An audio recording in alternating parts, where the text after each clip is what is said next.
La vida a veces es mala y a veces es buena. ¿Qué piensa usted de eso? ¿Cuántos de ustedes han pensado así o se han sentido de esa forma? Que la vida a veces es buena, sí, pero también a veces es mala.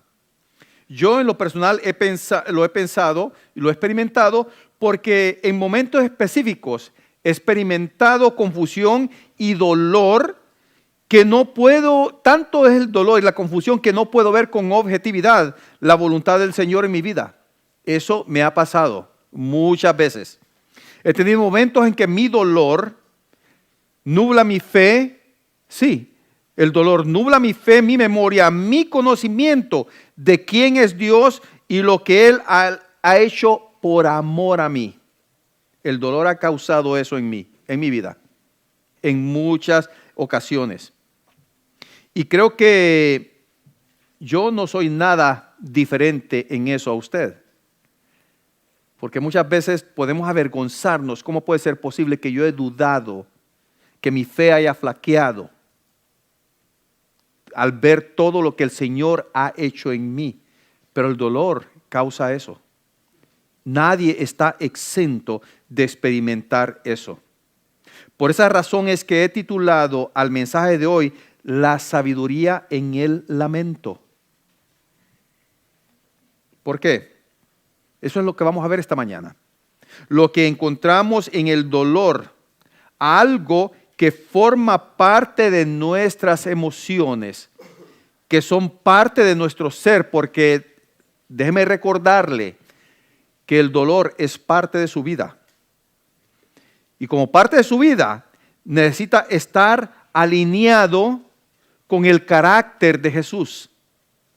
Sí, su dolor necesita estar alineado con el carácter de Jesús. Por lo tanto, la forma en que usted y yo manejamos y expresamos nuestro dolor es importante para nuestro crecimiento espiritual. Yo no sé cuántos de ustedes se les ha enseñado de que no debe de existir el dolor en su vida, de que necesitamos evitar el dolor a toda costa. Eso no es parte de la vida del cristiano. Pero déjeme decirle, déjeme darle esas malas noticias de que el dolor siempre va a estar en su vida, al margen de su madurez espiritual. Así que vamos a recurrir a un libro de la Biblia enteramente dedicado a ese tema, a lo que es la lamentación por el dolor. Vamos a ver el libro de Lamentaciones y voy a pedir que está en el Antiguo Testamento, está después de Jeremías, está después de los Salmos, de los Proverbios, después de Jeremías está Lamentaciones y nos vamos a centrar, a enfocar en el capítulo 3, de Lamentaciones. Pero antes de entrar al texto, quiero definir para ustedes qué es el dolor. Vamos a ver, el dolor es todo lo que duele, podríamos decir, ¿verdad? Pero bueno, mire, el dolor es toda sensación que nos afecta de forma negativa en lo físico, en lo emocional y en lo espiritual. Es toda aquella sensación que nos afecta de forma negativa en lo físico, en lo emocional y en lo espiritual. Y eso, cuando decimos estas tres áreas, podemos incluir una enfermedad terminal, una separación o un divorcio, la pérdida de trabajo, la pérdida de familia, la pérdida de amigos, el tener un hijo rebelde o el rechazo de las personas que nos rodean. Eso es dolor. Esto también incluye no recibir lo que deseamos o no alcanzar cualquier meta que nos hayamos propuesto. Sí, eso incluye también. Aquello que usted desea, que dice, yo merezco recibir aquello, usted no lo recibe, eso causa dolor. O tal vez usted tiene una meta que ya se ha propuesto, esto es lo que yo quiero hacer en mi vida. Y eso nunca sucede. Nunca sucede. Eso causa dolor. Todos hemos experimentado alguno de estos ejemplos, pero ¿qué debemos nosotros hacer con el dolor? ¿Qué es lo que debemos de hacer? ¿Cómo debemos manejarlo? Y por esa razón es que vamos a ver el libro de las Lamentaciones, porque ese libro nos da una imagen de cómo expresar nuestro dolor al Señor. Nos enseña cómo expresarlo. Nos da esa imagen, porque eso es lo que significa lamentarse. Eso es lo que significa lamentarse, porque el lamento es dar a conocer nuestro dolor, sufrimiento y pérdida. Muchos dicen lamentarse es quejarse. No, lamentarse es expresar esos sentimientos de dolor, de sufrimiento, de pérdida. Pero lo que generalmente sucede en nuestras vidas es lo contrario. Nos sentimos incómodos con el dolor y no sabemos qué hacer cuando nos enfrentamos a él, cuando lo experimentamos. ¿No es así? Muchas veces nos retraemos, nos encerramos.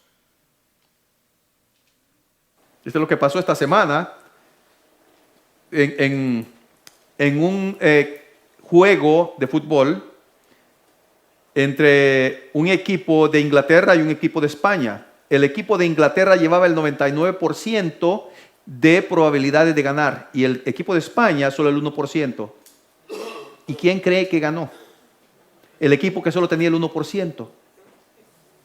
Entonces, eso fue un golpe, un impacto grande. Y solo los que seguimos el deporte, que seguimos a un equipo, puede saber de lo que estoy hablando yo.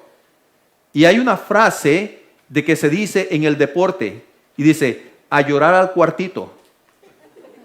A llorar al cuartito. Vaya a encerrarse allá al cuarto y a llorar, y ahí puede gritar lo que usted quiera, pero solo.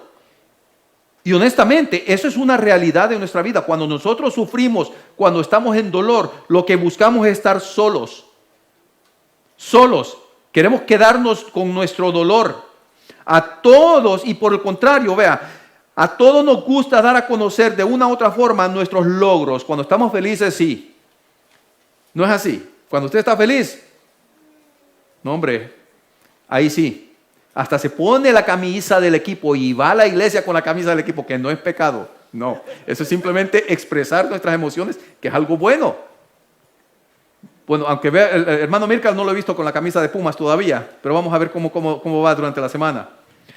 Pero nosotros nos gusta dar a conocer nuestros logros, nos gusta dar a conocer las bendiciones que recibimos, de lo bien que nos va en la vida como individuos, como esposos, como padres, de los sabios e inteligentes que somos, y si no lo somos, nos gusta dar a conocer que nuestros hijos sí lo son, ¿no es así? Bueno, yo no salí tan inteligente, pero mi hija es una maravilla. ¿No es así? Pero rara vez expresamos el dolor o la vergüenza que sentimos por todas estas cosas que acabo de mencionar. No lo hacemos. Ocultamos nuestro dolor. Entonces, cuando lo experimentamos o lo expresamos, cuando estamos experimentándolo, es más fácil no expresarlo. Es más fácil hacer eso. Y muchas veces llegamos a extremos de querer ignorarlo o esconderlo porque es vergonzoso que otros se enteren de nuestro sufrimiento. Cuando uno está fuerte espiritualmente, se está sintiendo fuerte, uno canta, uno le dice, bendecido hermano. ¿Cómo está hermano? Ando en victoria. Ando como las águilas ahorita, pero cuando ando como los zanates, me hago el loco, me hago el noruego. No es así. No es así. Usted sabe de lo que estoy hablando. Lo sabe muy bien. Yo también lo sé. Yo lo he experimentado. Otra cosa que hacemos cuando otros nos comparten su dolor, que raras veces lo hacen, tratamos de animarlos minimizando ese dolor. No es así. No te preocupes, hombre. Eso ya va a pasar. No lo hacemos. Ahora, no lo hacemos porque no nos importe. No lo hacemos eso, sino porque no sabemos cómo consolar, cómo animar, cómo ayudar a salir adelante. Eso es lo que pasa. No es que nosotros no sintamos nada por aquella persona, sino que tenemos ciertas limitaciones, no sabemos, es en cierto modo una ignorancia que tenemos de cómo consolar, apoyar, vivir, tener esa no conmiseración, pero esa empatía con aquella persona. Pero el libro de Lamentaciones nos enseña sobre cómo expresar nuestro dolor y cómo podemos entender y consolar a todos aquellos que están experimentándolo. Veamos primero el contexto entonces, antes de entrar en el libro, veamos el contexto de este libro. Vean, el pueblo de Judá ha sido llevado al exilio en Babilonia. Y usted puede leer estos detalles en 2 Reyes del 24 al 25, capítulo 24 al 25, lo puede hacer, anótelo ahí. Ahí Israel fue una nación poderosa bajo el rey David y llegó a todo su esplendor, a su máxima gloria bajo el rey Salomón. Ahí estaba todo el pináculo de la gloria, del esplendor del pueblo de Israel. Pero al final del reinado de Salomón, él pues ya se fue desviando y el reino se dividió y entró en decadencia y en desobediencia a Dios. Es lo que pasó después de Salomón. Y esta desobediencia duró varios siglos hasta que finalmente Dios hizo ajuste de cuentas con ellos. Sí, Dios hace cuentas, nos llama a hacer cuentas a nosotros. No crea de que una vez salvo nosotros vivimos de gloria en gloria, como dice 2 Corintios. Vivimos de gloria en gloria, sí es cierto, pero esa gloria quiere decir que también nuestro pecado va siendo expuesto. Y es lo que hace el Señor. Les dejó con todo un Dios misericordioso, lento para la ira, grande en misericordia. Los dejó les dio todo este tiempo, todos estos siglos para que se arrepintieran. Pero llegó el momento en que dijo, es hora de hacer cuentas. Entonces, ¿qué hace Dios? Usa el imperio babilónico, utiliza a Nabucodonosor para destruir, escuche bien, destruir la ciudad de Jerusalén y el templo donde estaba su presencia, donde él moraba. Él manda a Nabucodonosor, lo utiliza para destruir a toda Judea, a la ciudad, al templo. Y no solamente eso, sino que Nabucodonosor lleva cautivos a todos los que podían ser de beneficio para su imperio. De Judea los lleva a todos los buenos, los jóvenes, los inteligentes, todos ellos se los lleva. Pero deja a los pobres, a los huérfanos, a las viudas y los ancianos en Jerusalén para que mueran de hambre. Lo que no sirve se queda ahí. Eso es lo que estaba diciendo Nabucodonosor. Dios permite todo esto como juicio. Tal vez usted esté pensando, bueno, no, que Dios es amor. No podemos exaltar un atributo de Dios más que el otro. Cada atributo de Dios están perfectamente, santamente balanceados, que uno no va a sobresalir más que el otro. Dios es perfecto. Ninguno de sus atributos es más que el otro. Él es misericordioso, Él es bueno, lleno de gracia, pero también es justo. Y como dice en Éxodo, no tomará por inocente al malvado. Y no lo va a tomar jamás. Ese es nuestro Dios. Y bendito el Señor que Él es perfecto y que nosotros no lo somos. Pero lo que sucede, Él permite todo esto. Es el contexto de Lamentaciones.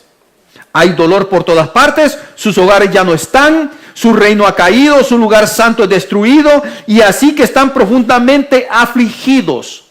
Están también muriendo de hambre. Así que lo más probable es que el profeta Jeremías es el que está escribiendo este libro, es lo más probable. Hay también versiones de que, bueno, puede ser otras personas que lo escribió porque ya 2 siglos antes del Señor es que comienzan a recopilarse los libros. Pero bueno, lo que estamos viendo es lo que está sucediendo. Y este libro está compuesto de poemas, porque es un estilo literario de poema, poesía. Y es un acróstico. ¿Qué quiere decir un acróstico? Que está compuesto, que cada porción comienza con una letra del alfabeto hebreo. Así que se lleva este libro donde resumen el lamento del pueblo expresando con palabras ese dolor. Entonces los primeros 4 capítulos, que se escribe así como un acróstico, lo vemos que todo este libro con el alfabeto griego está comenzando desde la primera letra hasta el final. Es como decir en español de la A a la Z. Todo el dolor existente de la A a la Z, o como en griego desde el alfa y el omega. Todo así expresa todo este dolor para que no quede nada por fuera. Y lo que está sucediendo en este libro es que el autor está poniendo un orden, escuche bien, un orden en medio del caos que está experimentando el pueblo. Vemos todo esto en este libro. Y el capítulo 1 comienza identificando a Israel como una viuda que llora. Si usted lee los primeros versículos, dice: ¿cómo ha quedado sola la ciudad populosa?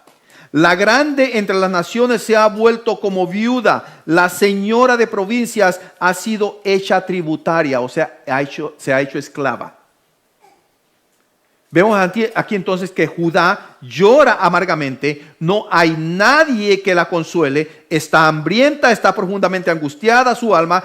Ella sabe que Dios se ha enojado con ella por su desobediencia y ahora está en el fondo de su dolor justamente. Eso es lo que está sucediendo, lo que estamos viendo aquí. Luego llegamos al capítulo 3, donde todo se intensifica porque hay 3 versículos por cada letra del alfabeto que expresan el dolor y la pena por el juicio de Dios. Escuche bien, por el juicio de Dios. Y ahora esta metáfora se traslada a un hombre sufriente. Primero fue con una viuda que llora, ahora es con un hombre sufriente. Los versículos del 1 al 18 son los que hablan acerca de este hombre. Y vea cómo comienza el versículo 1 del capítulo 3. Yo soy el hombre que ha visto aflicción bajo el látigo de su enojo. Me guió y me llevó en tinieblas y no en luz. Ciertamente contra mí volvió y revolvió su mano todo el día. Hizo envejecer mi carne y mi piel. Quebrantó mis huesos. Edificó baluartes contra mí y me rodeó de amargura y de trabajo. Me dejó en oscuridad como los ya muertos de mucho tiempo. Me cercó por todos lados y no puedo salir. Ha hecho más pesadas mis cadenas. Aun cuando clamé y di voces, cerró los oídos a mi oración. Cercó mis caminos con piedra labrada, torció mis senderos. Fue para mí como oso que acecha, como león en escondrijos. Torció mis caminos y me despedazó. Me dejó desolado. Entesó su arco y me puso como blanco para la saeta. Hizo entrar en mis entrañas las saetas de su aljaba. Fui escarnio a todo mi pueblo, burla de ellos todos los días. Me llenó de amarguras, me embriagó de ajenjos. Mis dientes quebró con cascajo, me cubrió de ceniza y mi alma se alejó de la paz. Me olvidé del bien y dije: perecieron mis fuerzas y mi esperanza en Jehová. Si usted estuvo leyendo esta versión, la Reina Valera del 60, puede ser que hay unas palabras ahí de que no le suenen muy familiares. Yo que ya tengo varios días de estar leyendo, yo crecí con esta versión, yo entiendo ciertas palabras como lo que es tensar el arco. Es cuando usted usa un arco y la saeta es la flecha. Usted tensa el arco para tirar la flecha, la saeta. Y dice este hombre de que el Señor agarró su arco y apuntó hacia él. Eso es lo que estamos viendo, el tipo de sufrimiento. Dice que perecieron sus fuerzas y mi esperanza en Jehová. ¿Es inspirador este pasaje? Claro que no. Claro que no es inspirador. Pero es honesto y crudo con respecto al juicio justo de Dios hacia el ser humano. Su juicio causa dolor, causa desesperación, causa ansiedad, causa amargura y causa depresión. Y note cómo este dolor se expresa en un lamento que está dirigido hacia Dios. No está dirigido hacia otro ser humano. Este hombre está lamentando para que Dios lo escuche. Y este lamento es honesto. Pero lo interesante es que Dios no se intimida por este lamento. No se ofende por ese lamento. Por el contrario, Dios espera que nosotros, los seres humanos, expresemos nuestro lamento hacia Él, porque eso es un indicativo de que no podemos encontrar consuelo en nada y en ningún otro ser, sino solamente en Dios. Él es el único que puede escuchar y atender nuestro lamento. Dios espera que nosotros lo expresemos. Y este libro es un ejemplo vívido de ello. Este libro nos enseña que nosotros necesitamos llevar nuestro lamento al Señor. Porque el lamento es la expresión que hacemos desde nuestro corazón por causa de ese sufrimiento que es provocado por el pecado. No que esta es la vida, sí, esta es la vida, sí, esta es la vida que usted nació, pero recuerde esto, de que esto es todo el sufrimiento, todo el dolor es causa del pecado. El pecado ha arruinado toda la creación del Señor. Yo quiero que usted recuerde lo que mencioné la semana pasada en el mensaje. Nosotros somos víctimas del pecado de otros, porque sí, muchas personas pecan contra nosotros, pero recuerde también esto, que nosotros también somos verdugos de otros por ese pecado que nosotros tenemos y que los afecta. Nunca se vaya a dormir pensando de que yo no ofendo a nadie, porque al primero que ofende en cada momento es al Señor. Es el primero. Somos nosotros verdugos porque nuestro pecado afecta a otros. Recuerdo que el 20 de junio de 1995, eran como las 2 de la tarde, y recibí una llamada de mi familia de Honduras. Y normalmente no me llamaban a esa hora. Y en el momento que recibí la llamada, yo sabía que algo no estaba mal. Y así fue. Me dieron la noticia de que uno de mis hermanos había fallecido en un accidente. En el momento que yo recibo esta noticia, siento dolor, pero también siento enojo con mi hermano. Dolor por su pérdida. Pero enojo porque yo en ese momento pensaba, pudiste haberlo evitado. Pudiste haber evitado ese accidente. Enojo porque tú ahora, tus acciones, no solamente me afectan a mí, sino que a toda mi familia. Y dolor porque lo estaba perdiendo, lo había perdido. En ese momento yo lo había visto. Y déjeme decirle que hasta el día de hoy, no solo he perdido a mi hermano, he perdido a 2 hermanos más, he perdido a mis 2 padres, he perdido, mejor dicho, 3 padres, porque mi suegro ha sido para mí, será para mí, otro padre más. Sé muy bien lo que es ese tipo de dolor. Y las malas noticias es de que todos vamos a pasar por eso, si es que no hemos pasado ya por eso. Esa fue la forma en que yo procesé ese dolor en ese momento. Pero en medida que yo voy viendo el dolor en mi vida, puedo decir, esto va a continuar. Claro, va a continuar. Y es algo que nosotros, es solo pensar en eso, queremos olvidarlo, queremos esconderlo. No queremos enfrentarlo. No lo queremos hacer. Pero en medida que yo he experimentado eso, voy entendiendo que el dolor continúa. Pero en medio de toda esa pérdida, en medio de todo ese dolor, he entendido también esto. El dolor nos lleva a recordar quién es Dios en nuestras vidas. El dolor nos lleva a recordar que tenemos un Dios que no solamente conoce el dolor, sino que sabe, tiene la respuesta, tiene la solución para ese dolor.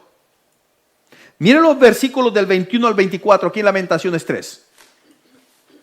Versículos del 21 al 24.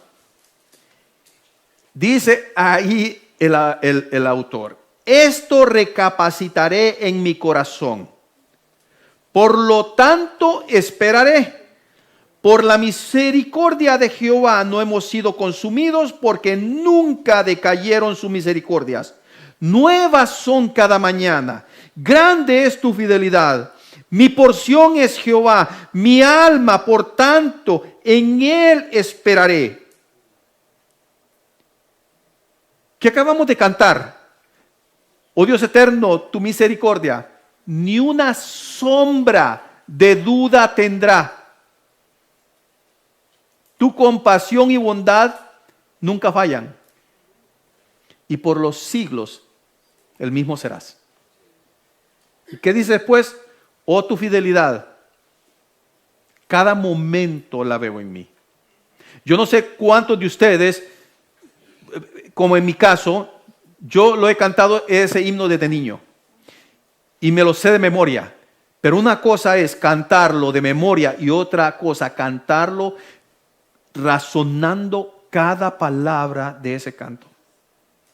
Algo muy diferente. Puede tener 1000 años de antigüedad, pero en el momento que usted aplica todas esas palabras a su vida, lo que ha vivido, lo que ha experimentado, y ve el tipo de Dios a quien usted ha creído, todo esto cambia. Ese dolor que usted ha experimentado le lleva a recordar quién es Dios en su vida, que Él es el que ha estado ahí, nunca ha cambiado y Él es el único que le ha fortalecido. Ese es el Dios que nosotros adoramos.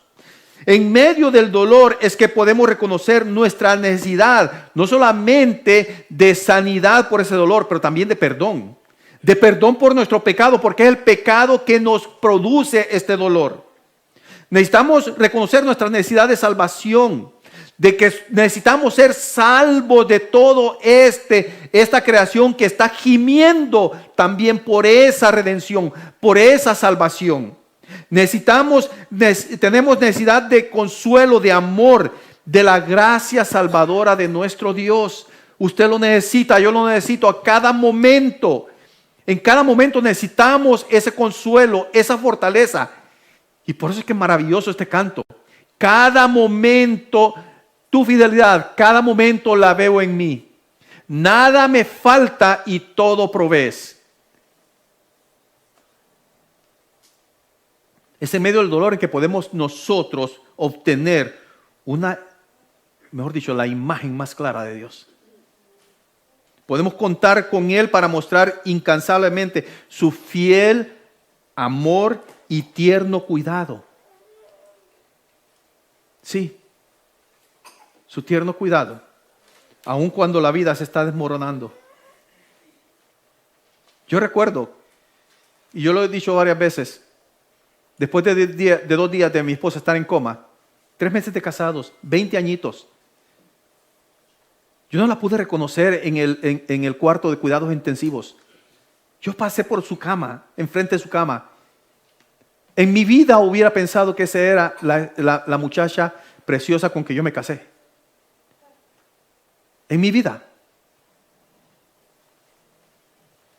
Yo recuerdo que ese mismo día regresé a nuestro apartamento. Yo me puse a orar y a llorar. Yo recuerdo que mis palabras fueron el Señor, tu bondad nunca falla. Sé muy bien de que si es tu voluntad, si vos querés, Señor, poder restaurar a mi esposa, como que si nada hubiera pasado. Pero también estaba reconociendo yo algo, pero solamente si querés. Y si no querés, Señor, es tu voluntad. No vas a cambiar y eso no va a cambiar en nada de quién sos para mí. Eso, solo una persona que ve eso, y yo sé que no soy el único. Ustedes también han tenido momentos puntuales en su vida donde su fe lo lleva a clamar, a lamentar en la presencia del Señor. Y pueden abrir sus corazones.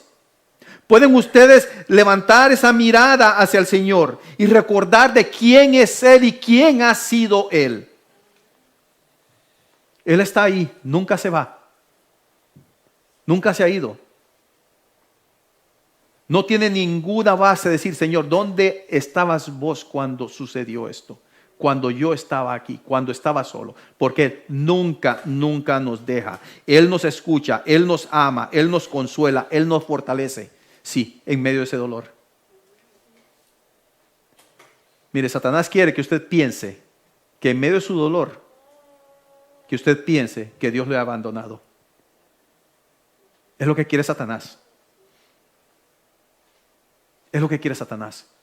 2 Corintios, ¿qué le dice Pablo al Señor? Señor, 3 veces te he pedido que quites de mí este aguijón. ¿Y qué le dice el Señor? Bástate de mi gracia. ¿Por qué? Porque mi poder se perfecciona ¿en qué? En la debilidad. Ahora bien, esto es lo que nos da esperanza en medio del dolor, saber quién es Dios. Pero vea que no es el final de este libro de Lamentaciones. Los capítulos 4 y 5 mantienen esos poemas de lamento. Y el capítulo 4 nos muestra cómo la vida nunca vuelve a la normalidad. Porque déjeme decirle algo.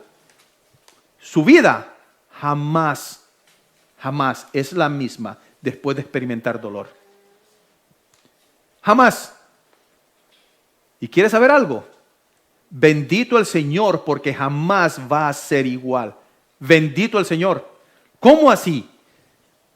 No tengo a mis padres, no tengo a mis hermanos, no tengo a mi suegro. La vida no es igual. Aquí está el punto, aquí está el detalle. De que mi esperanza crece más y más. De que esas personas que no tengo ahorita, un día las voy a ver. Y esto me lleva a añorar ese día cada vez más y más. Mi vida no es igual. Bendito el Señor. Nunca va a ser como ayer. Nunca va a estar normal. Él nunca será igual como el ayer. El ahora nunca será igual como el ayer. El resultado del dolor es algo que nunca superamos y de lo que nunca pasamos página. Las muertes de nuestros seres queridos están ahí palpables.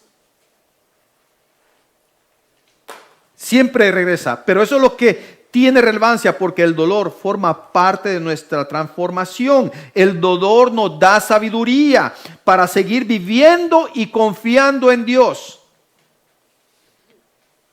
Si usted le ha dado un dolor de cabeza, un dolor de muelas y le dicen, pues tomate estas pastillas de 800 miligramos. Nunca me las he tomado, pues yo no tomo cosas así. Tomate y le vas a ver. Se las toma y le quita el dolor.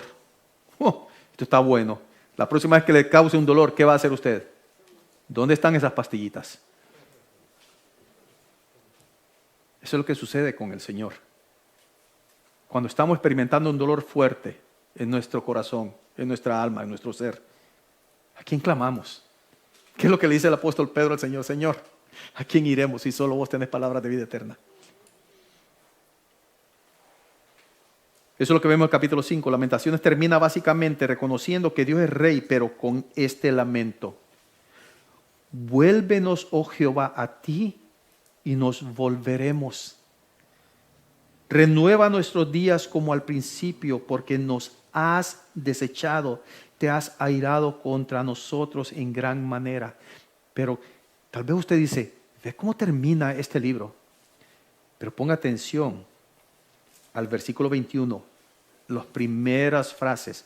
Vuélvenos, oh Jehová, a ti y nos volveremos. Ve cómo el dolor cambia la perspectiva de la persona, cambia la perspectiva de la vida. Sabe muy bien de que el dolor que tenemos está causado por el efecto del pecado, ya sea a nivel holístico, pero también a nivel individual. Y nosotros, así como ese autor reconoce que volviéndose a Dios, o mejor dicho, Dios, en vez de estar de espaldas, se da vuelta y presenta su rostro. Es cuando dicen, sí Señor, ahora sí Entendemos el dolor, entendemos nuestra condición, sabemos quién es el único que puede sanar este dolor, quién es el único que nos puede fortalecer. Porque eso es lo que nos enseña este libro de Lamentaciones. Y quiero dar dos verdades fundamentales acerca de esto. Primero, el dolor es inevitable. Ya lo hablamos, pero quiero reiterarlo.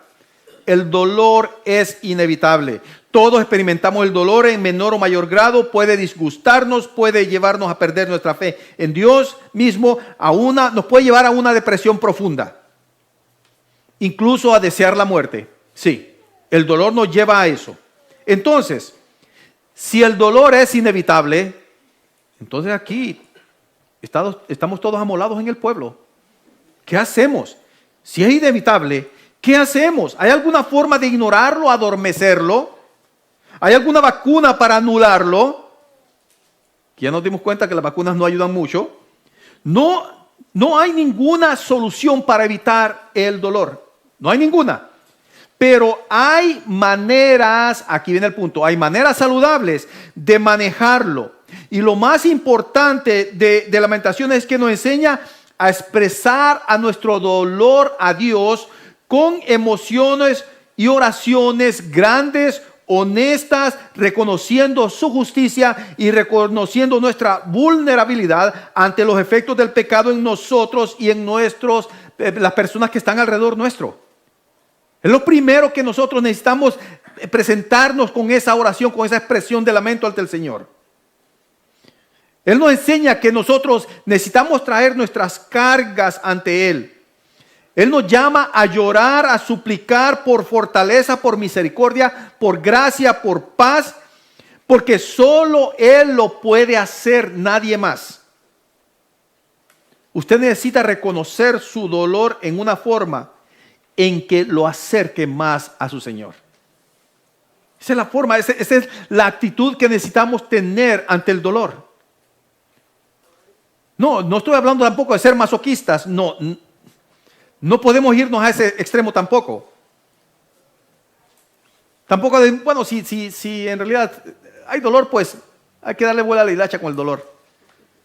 Si tenemos que experimentarlo, pues aquí deben de cachetadas todo el tiempo. De todos modos, no estamos hablando de eso.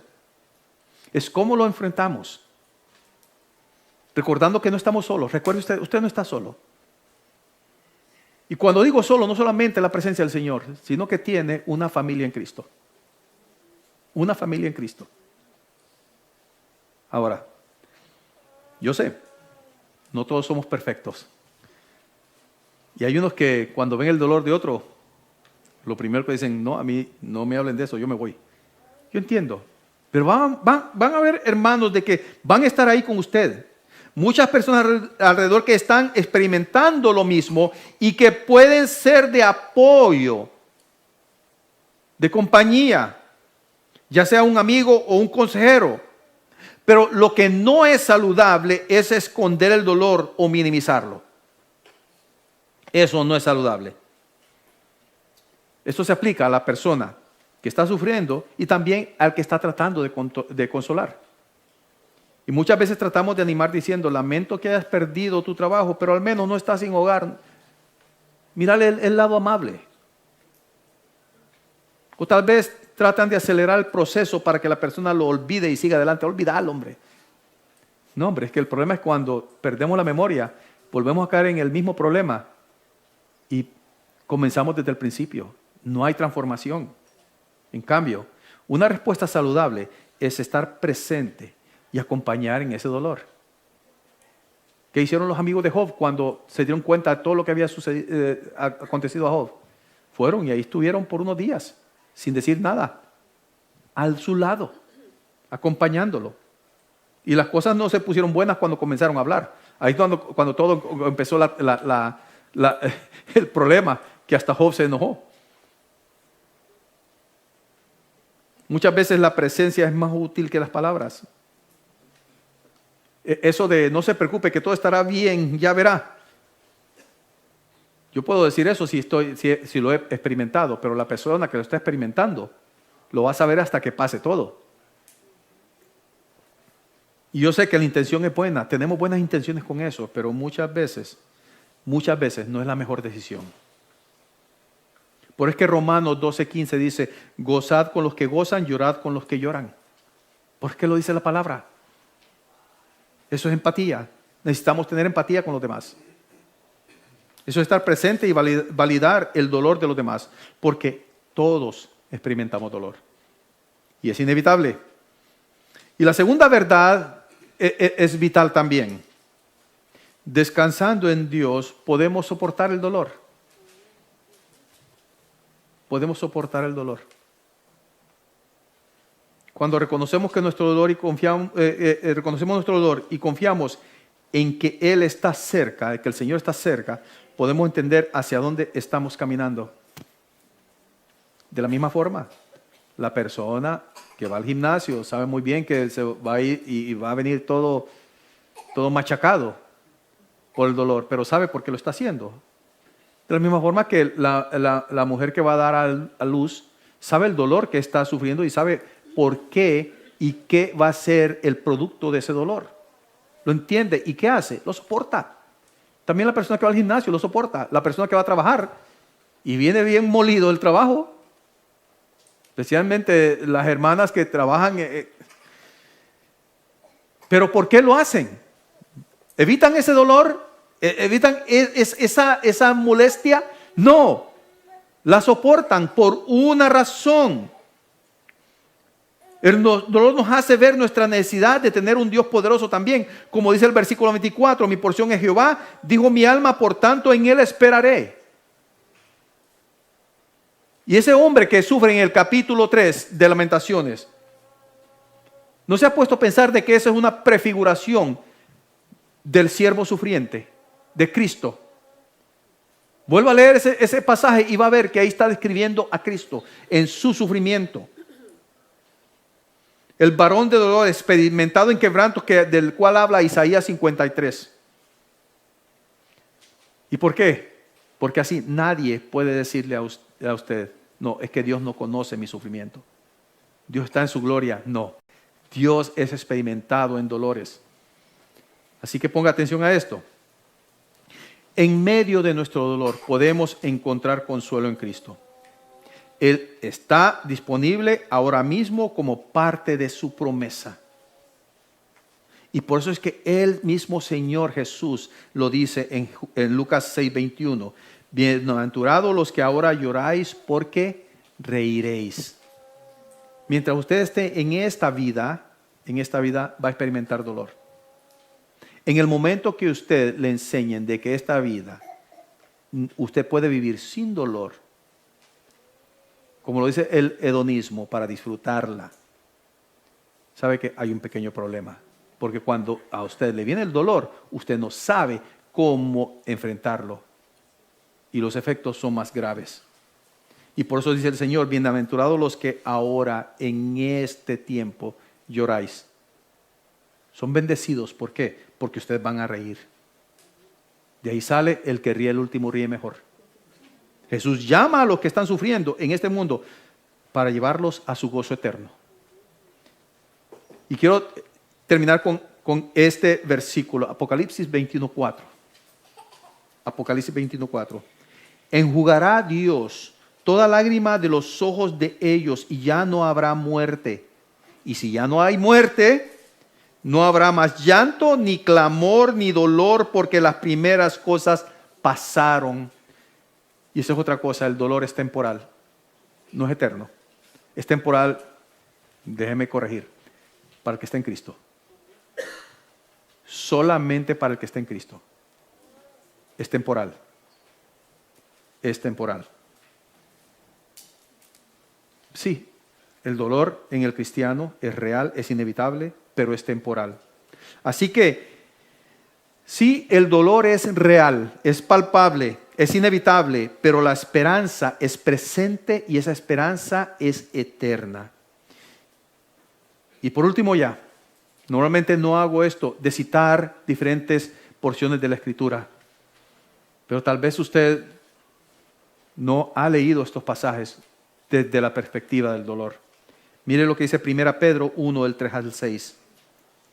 Primera Pedro 1, del 3 al 6. Bendito el Dios y Padre de nuestro Señor Jesucristo, que según su grande misericordia nos hizo renacer, y con eso de renacer que estábamos muertos, para una esperanza viva, por la resurrección de Jesucristo de los muertos, para una herencia incorruptible, incontaminada, inmarcesible, esto inmarcesible, que no se marchita, reservada en los cielos, para vosotros que sois guardados por el poder de Dios mediante la fe, para alcanzar la salvación que está preparada para ser manifestada en el tiempo postrero. Ahorita no, en el tiempo postrero, después cuando Él regrese con todos sus santos a levantarnos. Eso es nuestra esperanza, que en Cristo vamos a tener reposo del dolor. El dolor va a quedar atrás. La muerte, que es la que causa el dolor, que viene también del pecado, todo eso va a quedar atrás. Las cosas viejas, dice, van a pasar. Esto es temporal. Así que vamos a orar. Vamos a orar. Y mi ruego, mi ánimo para usted, es que no se vaya con el pensamiento. Yeah, it's easy for you to say. No. Recuerden, no puedo predicar algo que yo no lo he experimentado. No puedo hablar de la depresión. No puedo hablar de lo que es el desear morirse si yo no lo he experimentado. Sé muy bien de lo que muchos de ustedes pasan. Sé muy bien lo que es desear no querer existir más por el dolor que estamos pasando. Pero le doy gracias a mi Señor que a pesar de esa circunstancia, Él es fiel, Él no cambia. Y Él es el único que a mí me ha sostenido y es el único que le sostiene a usted. Y tal vez usted hasta ahorita no ha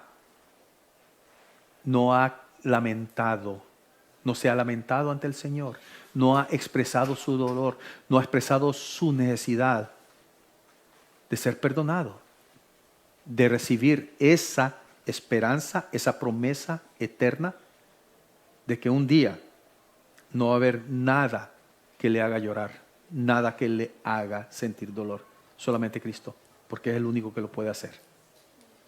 Vamos a orar y mientras oramos, usted puede pedirle al Señor que verdaderamente le dé de su salvación, de su gozo, de su paz. Y si usted necesita orar, una petición, los hermanos Fuentes van a estar a mi lado izquierdo aquí para orar con usted. Puede acercársele a ellos para orar, para también apoyarlo y darle gracias al Señor, porque usted está entendiendo más y más que el único que puede fortalecerlo en medio de su dolor es Cristo.